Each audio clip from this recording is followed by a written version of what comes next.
بسم الله الرحمن الرحيم. أهلا بيكم في برنامجكم الكرة تحت الضغط. يا ترى مين النهارده كان تحت الضغط؟ بيراميدز ولا صن داونز؟ يلا اكتبوا لي في الكومنتات أنهي فرق اللي كانت تحت الضغط. ألف مبروك لفريق بيراميدز وحصوله على أول بطولة إفريقية.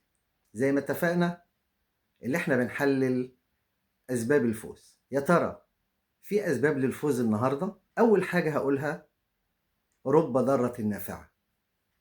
ده كان أول سبب من أسباب الفوز. يعني إيه رب ضارة نافعة؟ أول سبب من أسباب الفوز هو خسارة بيراميدز للدوري العام.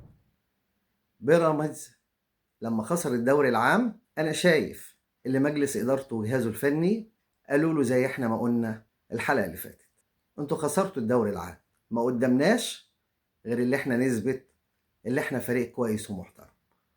وهو ده اللي حصل في الملعب النهارده.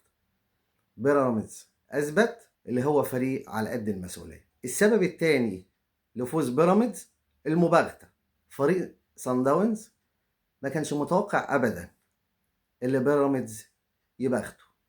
المباغتة عملت إيه؟ المباغتة فقدت صن داونز تركيزه، وبالتالي بيراميدز جاب جونين، جون في الشوط الأول وجون في الشوط الثاني. السبب الثالث اللي خلى بيراميدز يفوز النهارده في المباراة وبالبطولة هو نسميه العنجهية الكروية أو الغرور الكروي اللي عند فريق صن داونز. فريق صن داونز ما فقدش البطولة في القاهرة، لا، فقدها في جنوب أفريقيا. فريق صن داونز كان بيتعالى على الكرة في جنوب أفريقيا، فرقة مغرورة، وتوقع ان الماتش في القاهرة هيبقى سهل، ولكن بيراميدز باغته وأفقدوا توازن.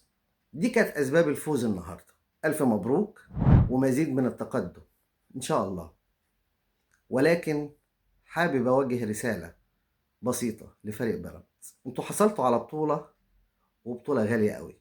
الحفاظ على النجاح صعب والحفاظ على التقدم صعب. لو حضراتكم شغلتوا نفسكم بفريقكم هتحافظوا على نجاحكم وهتحققوا بطولات كتير. انت ما عندكش فريق خصم وفريق حبيب، انت عندك دافع بتسعى له. ما عندكش فريق هو عدو وانت بتدور عليه، لا، دوافعك هي بطولاتك. اوعى تشغل نفسك بفريق تاني، اشغل نفسك بنفسك، اشغل نفسك بدوافعك واهدافك. قدامك بطولتين، بطولة كاس مصر بس انا مش عارف انت هتعمل فيها ايه، يا ترى هتبقى كورة؟ كله هيبان يوم الخميس الجاي ان شاء الله.